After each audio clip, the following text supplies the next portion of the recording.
How we doing? This is the Hang with the Joneses, right? So we Hang agreed with the on Joneses, Hang with yep. the Joneses. Awesome name for a podcast. If you got a better idea for a name, let us know. It's kind of subpar. Anyway, I'm Rashad, And I'm Kesha Jones. and this is just a real simple podcast about being married, having kids, being professionals. We're gonna talk about different types of topics and just have general discussion. I hope that you all will really gain something from our expertise, not so expertise. If that makes any sense. Correct. So Rashad and I have been married, it'll be 16 years in November, and we've been together as a couple for 18 years. A little bit of history. We met at Norfolk State University. We hold green and gold. And we met over a handshake. He was in the band, a friend introduced us, and I have a real strong handshake. And that's what started the conversation. So at that time, we became friends. And then like Basically. a year later, we started dating. So it was actually, Rashad was like my real friend, like my real homie. And then we started dating. And then we got married. So we have known each other ever since we were pretty much teenagers. It was like 18, 19. I was 17. Yeah. And you were 18. 18, yeah. So got through school, had children. We currently have some of you who may know me. Stop hitting the table. I have. You're going to hit it and record if you hit the table. That's not okay. No, don't start. Just keep on going. But you're scratching at the table. It So makes a we space have noise. 3 children. In my profession, I'm a licensed clinical social worker. And you are? You going to let me talk? Oh, go ahead. And this is the point. This is why we did this podcast. Focus on communication. I'm a teacher. Keep on talking because you know it so well. So today we said, hey, let's do this podcast on communication. We have been wrestling with this and saying we're going to do this for how long now? It's been years? At least 2 years. It's 2 years. So today, all kind of shut in the coronavirus. It's like, hey, let's do this podcast. We got the time. So what do you guys say about communication? Communication sucks. I mean, you gotta talk and like Keisha's always been the one to start conversation and really want to delve into somebody's psyche and just talk about random things. And it can be so just laborious and time consuming, but it's necessary. Especially early on. A lot of the things that we communicated early on were the foundation of how we wanted things to be later on. And those things helped us. And the funny thing about communication is an ever-evolving process. The way we communicate with each other has probably changed several times from the inception of our relationship to, now our almost 20-year marriage. So it's a process.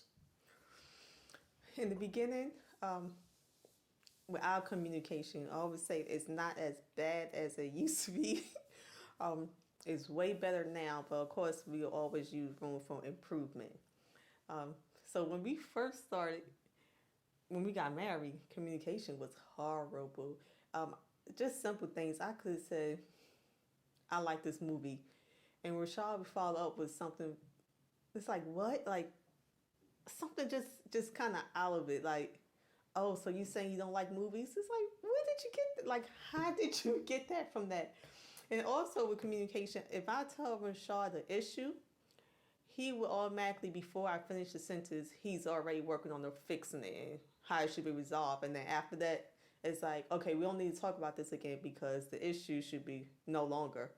I'm like, well, no, I really didn't need you to solve it. I was just really processing my feelings. I just wanted you to listen. And that was a big hurdle to get over, that I don't need you to be the problem solver. Yeah, I don't feel like Well, especially at that time, I was like, why are you telling me all this stuff? You want me to do nothing about it? I feel like we're just wasting time.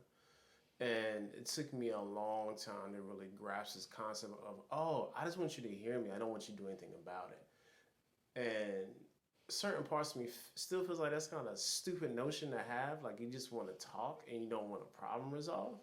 Like who does that? But Kesha does that. So I have to kind of play along and really be just a listening ear instead of someone who's actually out here trying to resolve these issues. That's like, and the more I hear people talk and men and women talk in relationships and marriages, that's a common issue. Is that the spouse or even the husband wants to really have a just discussion, and that's it, and don't want to put any action to anything. Just want to process, and that's another thing too. Like I don't like Kesha does. Like she wants me to process with her in real time. Like as the thing happens, hey, how do you feel about it? I don't really have any feelings about this right now because I'm still thinking about this, and that has never changed. Like No. I'm not. That's not how I think. That's not how my mind works. Please don't ask me in real time how I feel about something, especially something that has any sort of complexity to it. I need to really think about my response because when I don't think about my response, I'm saying something very haphazardly, and then I have to not only apologize for my response, I have to go back and still talk about the whole thing anyway. So I'm having two conversations on top of each other, and that is so time consuming and also emotionally draining. So I'm not even nah. That's a no go for me. Like Rashad's the type, let's say, like he said, process. Once again, I said I'm a social worker, so to me, everything is like a process. Let's talk about this, how you feeling, and let's move on from there. Sometimes may take Rashad a day or so, and he'll come back, and at that time, like, what? What happened? To me, the feeling, the mood, the thought may have even just gone.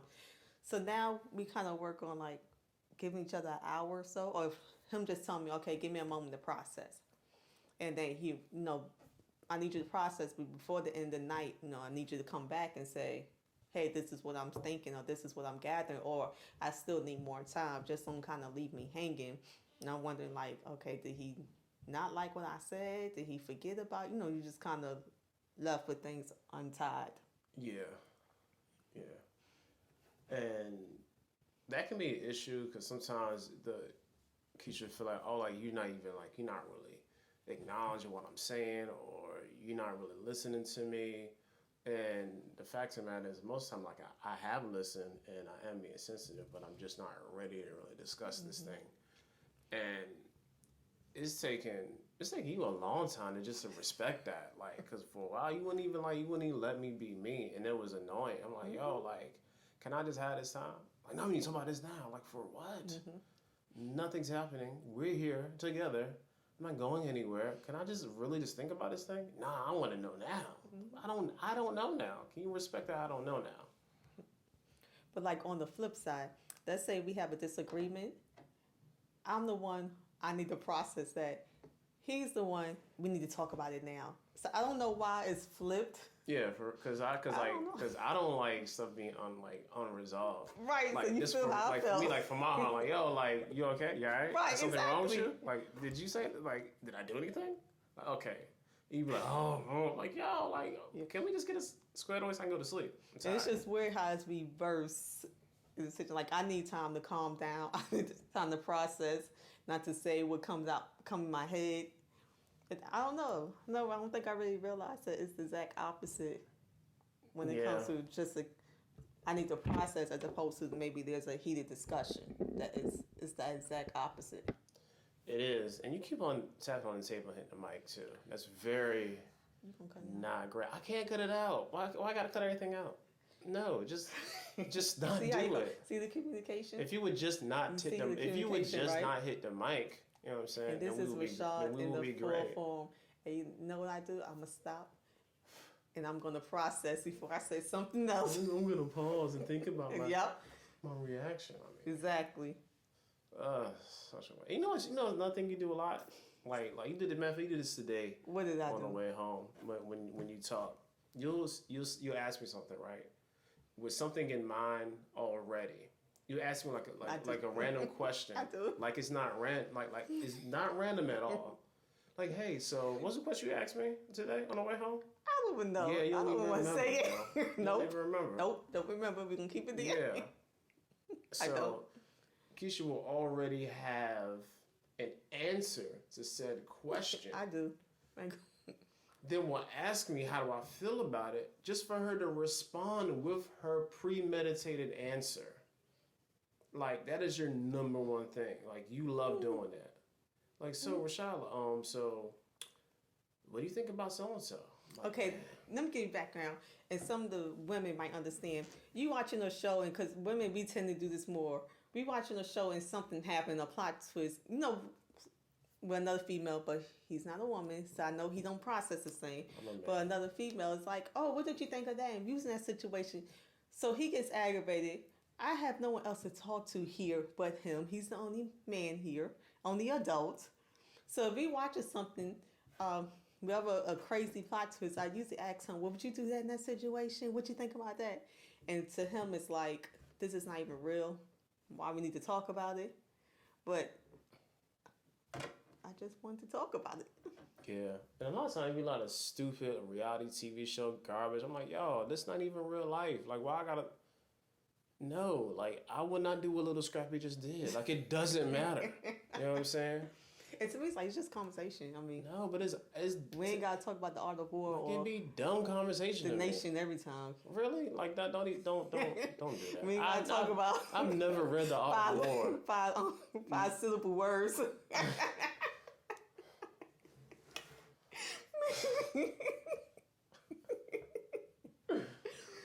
Yeah, she would learn going through this. Rashad used big words a lot. You could have just let them like figure that out. Nope. I'm sure they figure out an intro. Yeah, because you're a hater. And I'm usually haters never prosper. I'm using his translator. Look at the translate when you got people like what? I would say what he said was, "How are you doing?" Don't try to tickle me. I'm not messing with you. I'm not messing with you. Going back to communication, well, we also had to learn about assuming, and we did that a lot often, not so much now. Would you agree? Yeah, definitely. That we assume. What I mean is that even if I think he's angry, ask him, "Are you angry? What's going on?" Instead of assuming that he's angry, and then sometimes I get an attitude because I perceive that you're angry, and it might not be that. So instead of assuming anything, we try to ask each other like, "Okay, what's going on?" Or "How are things going?" Or to me, it feels like X, Y, and Z. Is that really the case? Yeah, just trying to be honest and just authentic with how we have our back and forth. Because a lot of times when you're upset, you don't really like. Okay, like early on, like I had to get out of trying to win the argument. Like I always wanted to win the argument. And after a while, like I realized that I'm not gonna win on these arguments anyway. So let me start actually just being the one to bring the argument back to a conversation, and then we can just have a nice, recourse instead of us having a verbally attack each other. Mm-hmm. And that's when you actually start to really communicate and things start to make sense. And you have true resolution, not just where you have a lot of these like loose ends you need to tie up because like you got one part resolved, but like there's a host of other issues that came out of that that you still have to deal with. And that's like, and you still have to have a conversation about those things. Mm-hmm. And honestly, Rashad and I don't get into arguments often. No. And then even in the beginning, we kind of laid the foundation of how we want these arguments to look. Yep, I laid the foundation of how I want this argument to look. Some things like, you can never curse at me. Or you can never scream. Once, if you scream at me, conversation is done. Because in my head, it moved to a whole nother level.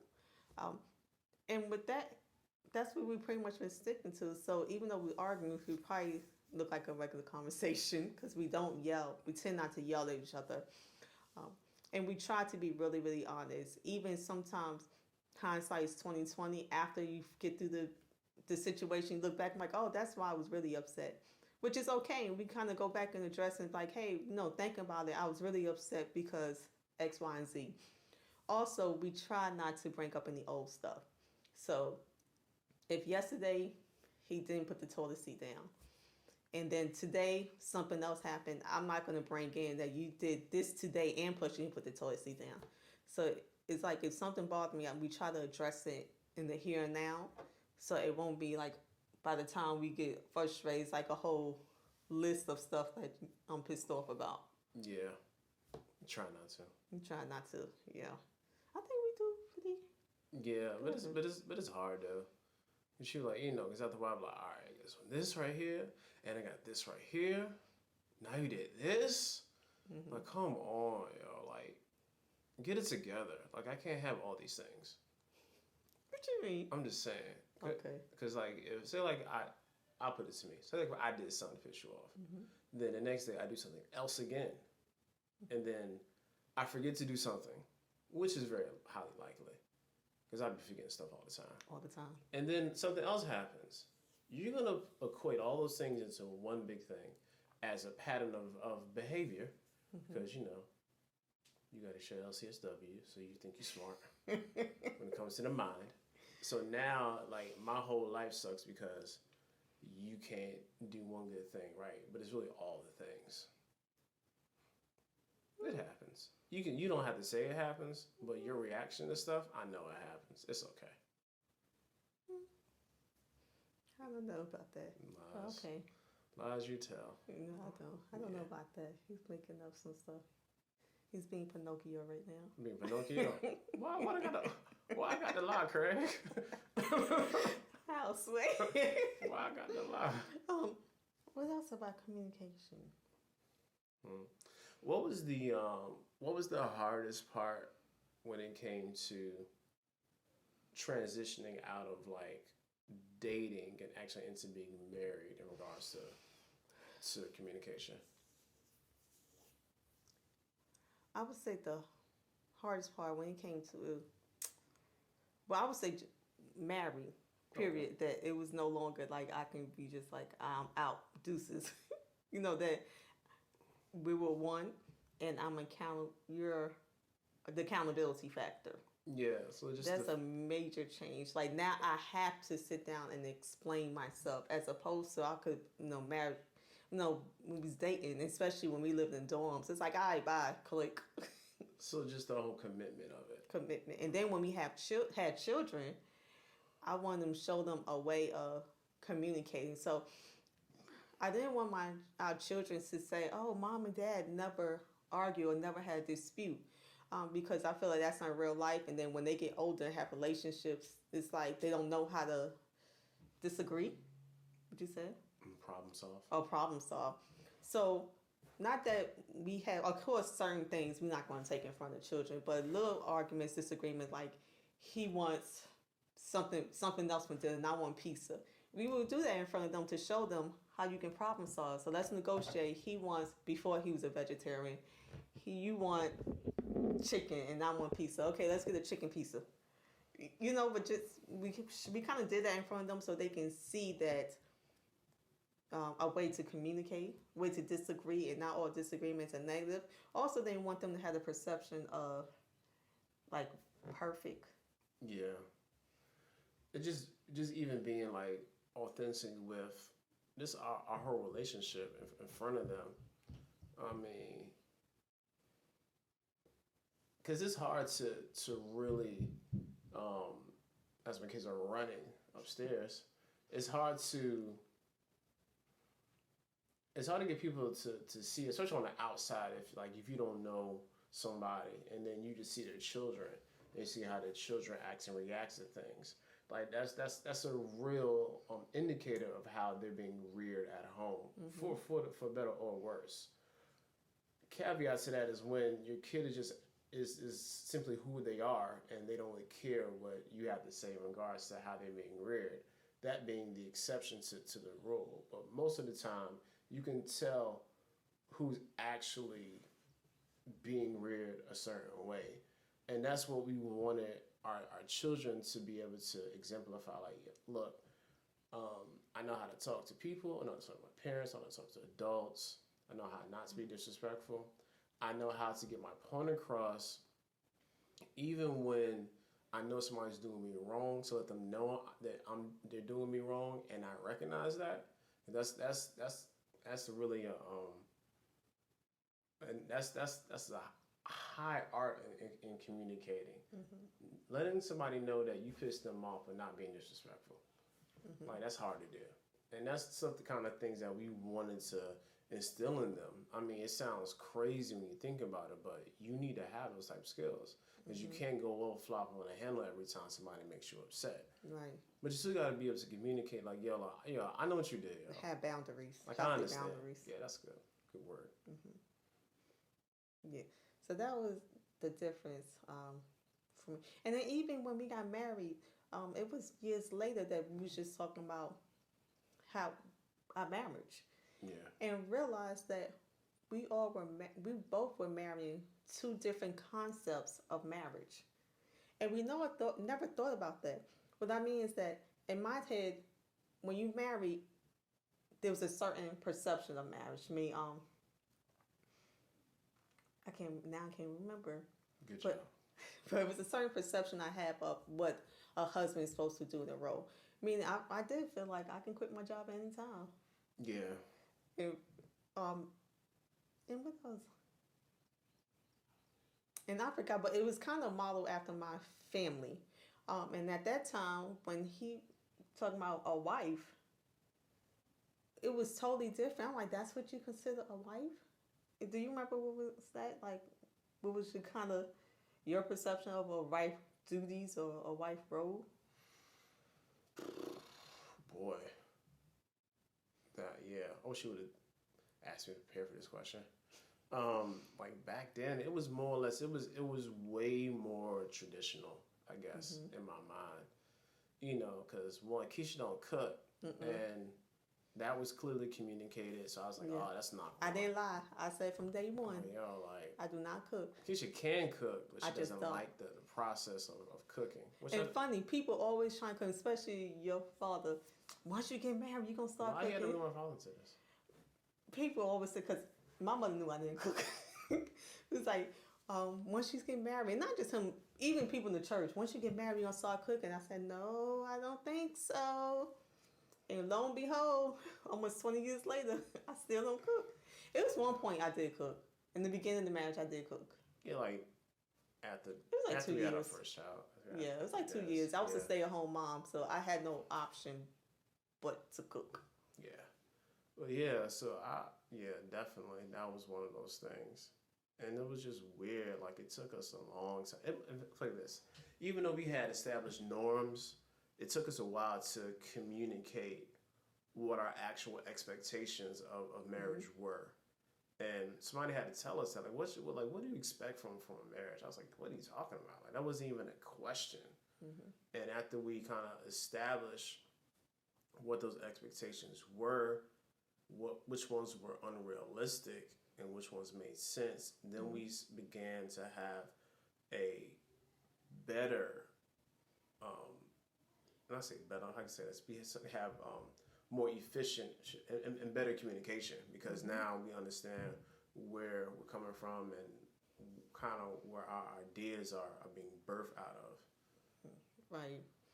And then we say with communication, seeing how each other interact in their family, it helps a lot to see the communication. Oh yeah, I'm glad you said that. It's like early on, like I was like, just even the small subtle things. Like, Kesha has this thing, I'll never forget it. Her uncle gave her some money. Kesha counts the money in front of his face, gets the total, smiles and says thank you. Like, to me, I was like, wow, that's like the most disrespectful thing ever, because how I was raised, somebody gives you money, you put the money in your pocket, and then you say thank you, and then you count the thing later. You know what I'm saying? But like how they communicated that over there was like, hey, you count it right now. I want you to see how much I gave you in front of my face, which just blew me away. So those small, even those small familial things and how they communicate really kind of spoke to like how, well, not how, but what type of person I was marrying. You know what I'm saying? Like, oh, my family, it's a lot of us. We're a huge family. So when we get together, we are loud. We are very loud. Rashad family, they're really quiet. really bad. So it was hard going to, it's like, why are y'all so quiet? Why no one talking? In my family, all of us in one room and we just kind of talking and just about whatever or playing games. And I remember when the first time you and your brother came down and we were so loud you actually hid in the room. Do you remember that? Give his life. I said I can't take it no more. Right, they couldn't take. And to me, and see, in my family, that's considered disrespect. It's that all join in, even if you gotta act like it, just kind of all join in. But now looking back, understand like, oh my gosh, we're so night and day. Like we are loud, and sometimes being in Virginia, and then going back home, and the families around, like this is loud. This is loud. I missed it though. That's another part of communication. I had to get adjusted. I'm like, yo, like it's been so long. I've been sitting in this room for like 5 hours. I'm ready to go. And your guys are still loud. And y'all keep coming with different things to talk about. Like I'm done. Yeah, like that was really hard to kind of shift my mind into. And it was hard that they were so quiet. I mean, like one could be in each room and no one's talking to each other. And I'm like, okay, but especially being a new person, I'm like, what do I do? What's my role here? But we mentioned, I bring a little bit of noise to your side of the family. What you say? Yeah, a little bit. A little bit, not too much. And can you say bring the quietness? No, no. They still just no. No. But I bring a little bit of noise to the side. Yeah, they try to roll me in. And he joins. Got no choice. It doesn't take much. Got no choice now. You got anything else today? But so overall with communication, like I said, we're not where we used to, but there's always room for improvement. One, not to assume. Yeah. And I agree with talking, make sure we have clear definitions of what we're talking about, because we can be kind of in disagreement about two different concepts that not the same. Yeah. Like you can literally be talking about apples, not be talking about oranges. Yeah, that makes sense. No hostile. I don't try not to say anything. We just don't say anything that you're gonna regret later on or want to take back. No, I try to hurt feelings. No, we all on the same team, so I want to, communicate that I'm angry, but I don't want to have to like slaughter you for you to get it. You know what I mean? Yeah, definitely. And what else would you say? And also, it's healthy to let your children see you have a little disagreement. I mean, not like important stuff, like. And I'm no full-on smackdown like y'all about to actually physically fight, because that's just stupid. You shouldn't let your kids see you fight like that. That's. But little disagreements. It's kind of productive. Little disagreements is really healthy. So thank you for joining us today. If you like it, subscribe. You will see more of us. Yeah, you did a really good job closing. Hanging with the Joneses. Wow. Why did you do that? Please don't do that again. Ever do it again. I'm gonna be me. Okay? Oh my God, yo. What is... I told you I'm gonna be me.